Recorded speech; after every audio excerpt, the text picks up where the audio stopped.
নানা ঘটনা ঘটলো গতকাল সারাদিন শাহবাগে। শাহবাগ মোড় অবরোধ করা হলো এবং সেই শাহবাগ মোড় যেখানে গণজাগরণ মঞ্চ হয়েছিল সেখানে অবরোধ করা হলো এবং সরকারের উপরে চাপ তৈরি করা হলো আগের মতোই, এবং চাপের মাধ্যমে কিছু অর্জন করার চেষ্টা করা হলো। এখন এই অর্জনের যে মূল কারণ ছিল বলে আমি গতকাল বলেছি সেটা আমি সঠিক মনে করি, কিন্তু সময় যত গড়ালো তাতে বোঝা গেল আরেকটা কারণ আছে। মূল কারণটা এটা তো বটেই, এনসিপি বা এই গণঅভ্যুত্থানে জড়িত ছাত্রদের একাংশ, ছাত্ররা বলে ফেলি আমরা, which is not at all correct. অনেক ছাত্র ছিল, প্রত্যেক ছাত্ররা নিজ নিজ জায়গায় ফিরে গেছে। ছাত্র দলের ছাত্ররা ছাত্র দলে ফিরে গেছে, ছাত্র শিবির ছাত্র শিবিরে ফিরে গেছে, তাদের নিজস্ব রাজনীতি আছে। প্রাইভেট ইউনিভার্সিটিদের স্টুডেন্টদেরকে তো একেবারে এক্সক্লুড করা হলো, আর একেবারে যারা কোনো রকম কোনো দল করে না তারা তাদের লেখাপড়ায় ফিরে গেছে।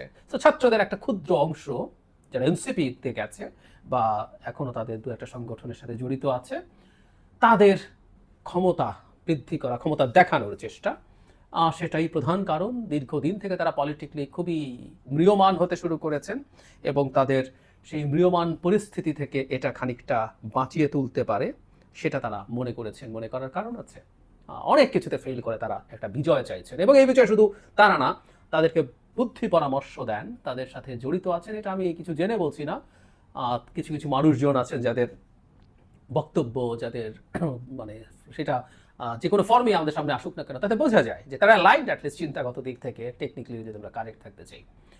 যাই হোক, সেটা চাইতেও এখন আরেকটা উদ্দেশ্য বেরিয়ে এসছে এরপর, সেটা হচ্ছে বিএনপিকে বিপদে ফেলা। পলিটিক্সের খেলা এগুলো, পলিটিক্সে খেলা হয় এবং খুব ব্রুটাল খেলা হয় কখনো কখনো। বিএনপিকে বিপদে ফেলা ব্যাপারটা কিরকম আমরা গতকাল খেয়াল করছি, ক্রমাগত বিএনপিকে ডাকা হচ্ছে। জনাব সার্জিস আলম সমাবেশ স্থল থেকে ঐক্যবদ্ধ এই শাহবাগ বিএনপিকে এক্সপেক্ট করছে বলে বলছেন। এর বাইরে বেগম খালেদা জিয়ার প্রতি আহ্বান জানানো হয়েছে। দেশ থেকে বিদেশ থেকে গুরুত্বপূর্ণ লোকজন বেগম খালেদা জিয়া ওখানে যাবেন, সলিডারিটি প্রকাশ করবেন, সেটা ডাকার চেষ্টা করা হচ্ছে। এর মধ্যে কর্মসূচি দেওয়া হয়েছে আগামীকাল 3টায়, আজ 3টায় তারা সমাবেশ করবেন এবং সারা দেশে কর্মসূচি করবেন, এরকম বক্তব্য দিয়েছেন। আমরা বিএনপিকে বিপদে ফেলার চেষ্টা এবং সেটাই বিএনপি কি করতে পারে সেটা নিয়ে আলাপ করব, কিন্তু তার আগে একটা খুবই ইন্টারেস্টিং ফাইন্ডিং আছে। গতকাল তারা 3 দফা দাবি দিয়েছেন, দাবিগুলো আমি একটু পড়ি, এবং খুবই ইন্টারেস্টিং লেগেছে আমার কাছে যে তারা যথেষ্ট বিচার বিবেচনা এবং চিন্তা করে দাবি জানাচ্ছেন কিনা।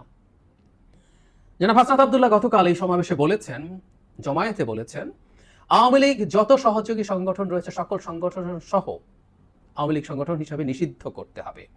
দ্বিতীয় দফা দাবি হচ্ছে আন্তর্জাতিক অপরাধ ট্রাইব্যুনাল আইনে আওয়ামী লীগের দলগত বিচারের বিধান যুক্ত করতে হবে। তৃতীয়ত জুলাইয়ের ঘোষণাপত্র জারি করতে হবে।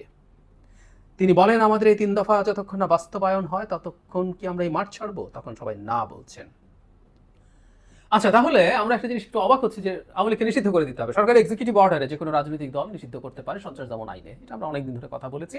জামায়াত শিবিরকে আওয়ামী লীগ নিষিদ্ধ করেছিল সেভাবে, কিন্তু আওয়ামী লীগ যদি নিষিদ্ধ করাই হয়, আইসিটিতে আবার তাদেরকে বিচার কেন করতে চাইছে আমি সঠিক জানি না। মানে আওয়ামী লীগ মানবতা বিরোধী অপরাধ করেছে এটা এস্টাবলিশ করতে চাইছে, নাকি নিষিদ্ধ যদি হয়ে যায় ওটার মাধ্যমে নিষিদ্ধ করার স্কোপ ছিল, সন্ত্রাস দমন আইনেই যদি নিষিদ্ধ হয়ে যায় তাহলে আর ওটার প্রয়োজন কি, জানি না। যাই হোক, এই 3 দফা করলে তারা শাহবাগে থাকবেন। তার মানে জুলাই চার্টার যেটা আছে সেটা যদি তারা জুলাইয়ের ঘোষণাপত্র সেটা যদি না হয় তাহলে তারা মাঠ ছাড়বেন না, এই ধরনের একটা ঘোষণা তারা দিয়ে দিয়েছেন।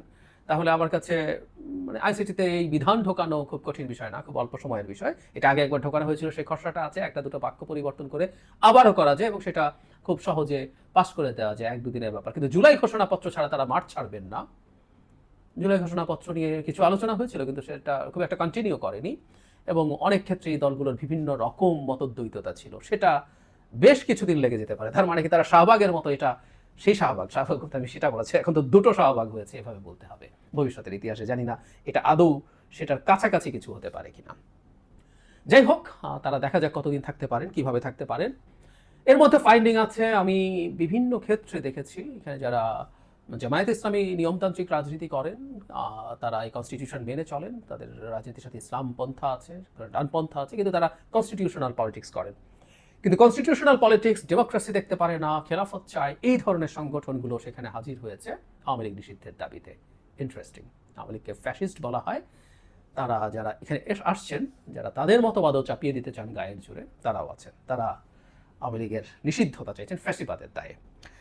যাই বিএনপির ব্যাপারে কথা বলছিলাম, বিএনপিকে তারা যেভাবে বিপদে ফেলার চেষ্টা করছেন সেটা সম্ভবত আমরা বুঝতে পারছি। সেটা হলো বিএনপি এইখানে যাচ্ছে না, বিএনপি আওয়ামী লীগের নিষিদ্ধ করার দাবিতে শাহবাগে যাচ্ছে না, সুতরাং বিএনপি আওয়ামী লীগের দোষর, এই ন্যারেটিভ চালিয়ে দেওয়ার চেষ্টা হতে পারে। এবং আওয়ামী লীগের সাথে যেহেতু ভারতের খুব গুরুত্বপূর্ণ যোগাযোগ এবং সম্পর্ক আছে, তাই বিএনপি যদি না যায় বিএনপিকে ভারতের দোসর বা দালাল হিসাবেও অ্যাস্টাবলিশ করা যেতে পারে, এই ফ্রেমিংটারই চেষ্টা হচ্ছে।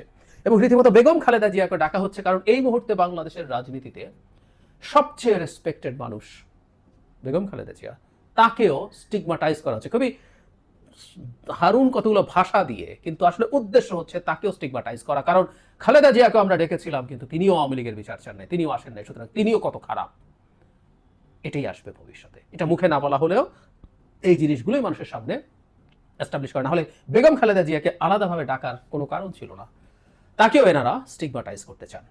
এখন বিএনপি এটার জবাব দিয়েছে। জনাব মঈন খান এই ব্যাপারে কথা বলেছেন। তিনি বলেন আওয়ামী লীগ নিষিদ্ধ হবে কিনা তা বিএনপির নয়, জনগণ ঠিক করবে। তিনি বলেন যেসব রাজনৈতিক দল আওয়ামী লীগ নিষিদ্ধের কথা বলছে তারা তাদের বক্তব্যে বলেছে, কাজে বিএনপি হিসাবে তো আমরা এই সিদ্ধান্ত নেওয়ার মালিক নই।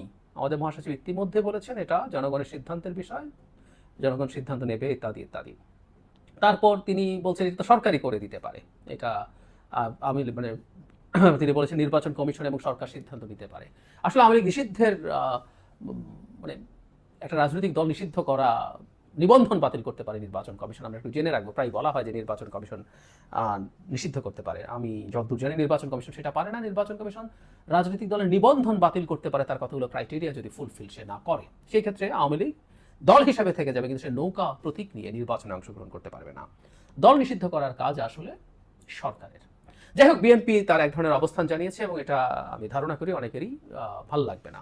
এখন সত্যিকার অর্থে বিএনপির জন্য অ্যাপারেন্টলি একটা বেশ বড় চ্যালেঞ্জ তৈরি হয়েছে, কারণ আমি চারপাশে দেখেছি আওয়ামী লীগ নিষিদ্ধকরণ একটা খুবই পপুলার দাবি। পপুলার দাবি যে সবসময় সঠিক হবে তা না, আমি এটাকে সঠিক দাবি না সেটাও বলছি না, কিন্তু পপুলার হলেই যে সঠিক দাবি হবে নট নেসেসারিলি। 2013 সালের গণজাগরণ মঞ্চ যখন হয়েছে, জামায়াত শিবির ছাড়া, যেহেতু তাদের উপরে এটার সেই সময়কার মানে যুদ্ধাপরাধ এবং মানবতা বিরোধী অপরাধের বিচার চলছিল, তাদের এটা ভাল লাগেনি। কিন্তু ইনিশিয়ালি আমি আমার চারপাশে প্রচুর মানুষকে দেখেছি এটার পক্ষে দাঁড়াতে, প্রচুর মানুষকে, অসংখ্য মানুষকে। ঢাকা শহর ওই জায়গা ওই সময় পিকনিকের মতো দেখার জন্য যেত, এমন না যে সেটার প্রতি নেগেটিভ অ্যাটিটিউড নিয়ে যেত, পজিটিভ অ্যাটিটিউড নিয়ে যেত।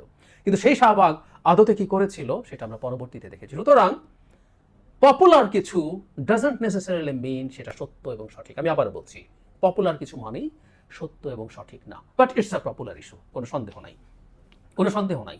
আমি বহুবার বলেছি, এর আগেও বলেছি, আমরা যখন ঠান্ডা মাথায় মানুষ খুন করতে শুরু করলাম, এটা বিএনপির সময় শুরু হয়েছিল, বিএনপির 1-6 সরকারের সময় ভীষণ পপুলার ছিল। এটা একটা অসভ্যতা, এটা একটা বর্বরতা। এই দেশের প্রতিটা মানুষও যদি এক্সট্রাজুডিশিয়াল কিলিং চায়, আমি তারপরও একমাত্র মানুষ হিসাবেও বলবো, এটা টেকনিক্যালি বলছি, এটা অসভ্যতা। আমি আওয়ামী লীগ নিষিদ্ধকরণকে ঠিক সেভাবে দেখাতে চাই না, কিন্তু আমি এটুকু বলতে চাইছি যে পপুলার হলেই সেটা সঠিক হবেই, এটা সরিয়ে রাখি আমরা। কিন্তু বিএনপি তো পপুলার পলিটিক্স করে, বিএনপি নির্বাচন করবে, সে নির্বাচন করতে চায়, সুতরাং তার পপুলারিটির ব্যাপারটা আসলে একটু দেখা দরকার আছে। ফলে আওয়ামী লীগ নিষিদ্ধকরণ যেহেতু একটা পপুলার দাবি, এটা আমি দেখেছি সমাজের বিভিন্ন শ্রেণী পেশার মানুষ একেবারে টপ টু বটম আওয়ামী লীগের নিষিদ্ধতা চায়। কারণ আওয়ামী লীগ এই পরিমাণ অত্যাচার নির্যাতন করেছে, মানুষের উপরে এত বেশি সমস্যা তৈরি করেছে, নিদেন পক্ষে মানুষ যারা ভোট দিতে চায় তার ভোট দেওয়ার অধিকার সে পায়নি বলে দেখেছে। গরিব মানুষ অত কিছু বোঝে না, জিনিসপত্রের এত দাম কেন আওয়ামী লীগের লুটের কারণ হয়েছে এত ইন্টারপ্রিট করতে পারে না, হয়তো সরাসরি অনেক কিছুতে গায়েফোয়া হয়ে গিয়েছিল, কিন্তু এই যে ভোট দিতে পারি না, আমার এজেন্সি নাই স্টেটে, এগুলো মানুষকে চরমভাবে ক্ষুব্ধ করেছিল। তো সেই প্রেক্ষাপটে আমরা যদি চিন্তা করি, এই পপুলার দাবিতে যখন বিএনপি রেসপন্ড করবে না, এটা একটা বড় অস্ত্র হবে বিএনপির বিরুদ্ধে যারা রাজনীতি করছে তাদের। যারা রাজনীতি শুধু না, আমি এই জায়গাটায় আসবো, রাজনীতি যারা করছে সেটাই ঠিক আছে, আমি এই রাজনীতি খেলা হিসেবে মেনে নিতে প্রস্তুত আছি, কিন্তু এর মধ্যে অন্যরকম চিন্তা বা খোয়াব আছে কারো কারো, আমি সেই জায়গায় বলবো। এখন বিএনপি কি করতে পারে? যারা মঈন যা বলেছেন, বিএনপি তো আসলে এনসিপির রাজনীতি করে না, কেউ বলবে এটা এনসিপি করে নাই। যারা হাসনাত আব্দুল্লাহ ডাক দিয়ে গেছেন, এনসিপির সবচেয়ে সিগনিফিক্যান্ট মানুষদের একজন, তিনি ডাক দিয়েছেন, গিয়ে আরো অন্যরা ছিল, জামায়াত তার মিছিল নিয়ে গেছে, এরকম বিভিন্ন সংগঠন ভাগ ভাগ হয়ে শাহবাগে বসেছেন, স্লোগান দিয়েছেন, ব্যানার হয়তো কেউ ইউজ করেন, আবার অনেকে করেছেনও, দলের পক্ষে স্লোগান দিয়েছেন। সো এই অ্যারেঞ্জ করা জায়গায় বিএনপির পলিটিক্যাল হিসাব নিকাশ তো থাকবে, সে কেন যাবে? সেখানে যাওয়া মানে এনসিপির একটা বা এর সাথে জড়িত আরো কিছু মানুষজনের একটা জমায়েতে যাওয়া, প্রচুর ইসলামিস্টের জমায়েতে যাওয়া, আমি ইসলামিস্টদেরকে প্রবলেমের জায়গা মনে করছি না। গুরুত্বপূর্ণ হচ্ছে এক ধরনের গায়ের জোরে চাপিয়ে দেওয়া গণতন্ত্র বিরোধী যে ইসলামিস্ট আছে তাদের জায়গায় একসাথে হওয়া, সেটা নিয়ে প্রশ্ন আছে। তার চাইতেও জরুরি কথা আমরা টেকনিক্যালি ধরে নেই, বেগম খালেদা জিয়ার নেতৃত্বে বিএনপির একটা প্রতিনিধি দল সর্বোচ্চ পর্যায়ে গেল, বা বেগম খালেদা জিয়া গেল না, পরের দিকের কেউ গেল। এটা ইটসেলফও এনসিপি বিজয় হিসাবে উদযাপন করবে, অন্য দলগুলো বিজয় হিসাবে, জামায়াত বিজয় হিসাবে উদযাপন করবে যে তাদের চাপে বিএনপিকে শেষ পর্যন্ত আসতে হয়েছে। সুতরাং বিএনপি যদি এখন যায় এখানে, এই কাজটা বিএনপি নিজে করলে একটা কথা ছিল, বিএনপি যদি এখন যায় এখানে, এতে বিএনপির কোনো পলিটিক্যাল গেইন নেই আসলে, আমি মনে করি। কারণ এখন হবে কি, তাদের চাপে, তাদের বক্তব্যে বিএনপি বাধ্য হয়েছে এখানে আসতে, এবং অন্যরা ক্রেডিট নেবে, দেখো আমরা বিএনপিকে আসতে বাধ্য করতে পেরেছি। বিএনপি এটা কি করবে আমি জানি না, বিএনপির জায়গা থেকে পলিটিক্যালি সম্ভবত এই জিনিসটা সঠিক হবে না। বিএনপি সম্ভবত এটা ভাবছে, বা এটা ভাবতেই পারে, সেটা হচ্ছে আওয়ামী লীগের নিষিদ্ধতার ব্যাপারে বিএনপি কোনোদিন প্রতিবাদ করেনি। আওয়ামী লীগের ক্ষেত্রে তারা সম্ভবত বলেছে, আমার যতদূর মনে পড়ে, যে একটা রাজনৈতিক দলকে এক্সিকিউটিভ অর্ডারে নিষিদ্ধ করার পক্ষপাতী তারা নন। তারা চান যে জনগণ যদি চায়, এর মধ্যে কিছুটা ডিপ্লোম্যাসি তো আছেই আসলে। আমি যেটা ধারণা করি, যদি সেরকম যথেষ্ট দাবি তৈরি হয়, বিএনপি এর বিরুদ্ধে যাবে না। আসলে আমি মনে করি না বিএনপি যাবে। ধরলাম সরকার এটাকে এক্সিকিউটিভ অর্ডার নিষিদ্ধ করে দিল, বিএনপি এটার জন্য বিপরীতে প্রতিবাদে স্টেটমেন্ট দেবে? আমার মনে হয় না। বা বিচারিক প্রক্রিয়া গেলেও কি স্টেটমেন্ট দেবে যে না, আওয়ামী লীগের বিচার করা যাবে না? No way. সো বিএনপি এখানে এক ধরনের নিউট্রাল অবস্থান বজায় রাখতে চাইছে, এটা যে কেউ রাখতে পারে। আর আওয়ামী লীগের পক্ষে বিএনপি যাবে এটা মনে করা খুব সোজা না। মানে বিএনপি মতো টর্চার তো এখানে যারা যারা গেছেন কেউ হয় নাই। এই গণঅভ্যুত্থানে যারা ছিলেন তারা নন, যারা বেঁচে আছেন, যারা মারা গেছেন আওয়ামী লীগের হাতে, তাদের এই ক্ষতি অপরণীয়। কিন্তু বিএনপির প্রায় 1000-5 মানুষ এই গত 15 বছরে মারা গেছে, বিভিন্ন রকমভাবে গুম হয়েছে, মামলার শিকার হয়েছে, টর্চার্ড হয়েছে, ব্যবসা বাণিজ্য হারিয়েছে।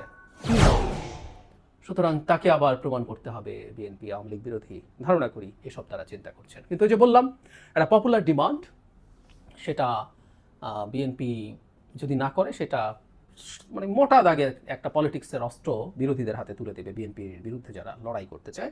নির্বাচনে কিছুটা প্রভাব পড়তেও পারে, তবে আমি মনে করি প্রভাবটা অনেক বেশি সিগনিফিক্যান্ট হবে না, অনেক বেশি সিগনিফিক্যান্ট হবে না। এবং নির্বাচন এখনো বেশ খানিকটা দূরে আছে, এই ইস্যুটা আর খুব বড় হয়ে দাঁড়াবে না।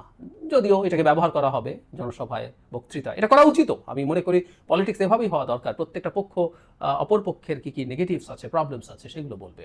এই পর্যন্ত ঠিক আছে, কিন্তু এই বিএনপিকে স্টিগমাটাইজ করা, এর পেছনে বলছিলাম যে কারো কারো খোয়াব থাকতে পারে বা খোয়াব আছে মনে হতে পারে। সেটা হলো এই ধরনের একটা কেওটিক সিচুয়েশন এখন বা পরবর্তীতে বা দফায় দফায় তৈরি করে নির্বাচনকে আনসার্টেন করে তোলা, এই একটা চেষ্টা নানাভাবে থাকতে পারে। এবং এটা একটা শক্তি পরীক্ষা যে তারা বিএনপির বাইরে যা যা শক্তি আছে সবাইকে একত্রে মাঠে নামাতে পারছেন কিনা, এবং কত শক্তিতে মাঠে নামাতে পারছেন, সেটা তারা দেখতে চাইছেন। কারণ যমুনার নিরাপত্তা বেষ্টনী ভেঙে জনাব হাসনাত আবদুল্লাহরা যদি ওখানে থেকে যেতে পারেন, ঢুকে যেতে পারেন, অবিশ্বাস্য ব্যাপার। একটা রাষ্ট্রের সরকার প্রধানের এর বাড়ির ওদিকে মিছিল নিয়ে কতটুকু দূরত্ব পর্যন্ত কে যেতে পারবে, এটা একেবারে ক্লিয়ারলি রিটেন থাকবে, আছেও। এর বাইরে কেউ যেতে পারার কথা না, কিন্তু যাওয়া গেছে। এবং এরপর এরকম শাহবাগ ব্লকেড হয়েছে। কোনো একদিন নির্বাচনের ডেট দেওয়ার স্কোপ হলে নির্বাচন পেছাও বলে ব্লকেড, ডক্টর ইউনূসের যমুনার ওখানে গিয়ে আগে, তারপর এখানে ব্লকেড, তারপর গণভোট করো, ডক্টর ইউনূস থাকবেন কি থাকবেন না সেই দাবিতে যমুনা ঘেরাও এবং শাহবাগ ব্লকেড, এগুলো সামনে আসতে পারে। এবং এই সমাবেশ এবং এই জমায়েতের মাধ্যমে সেটার একটা পরীক্ষা নিরীক্ষা কেউ করছেন বলে আমার খুব মনে হয়। আমাদের সামনে এই ব্যাপারগুলো দেখার প্রস্তুতি রাখার দরকার আছে, তাই বলে আমি বিশ্বাস করি।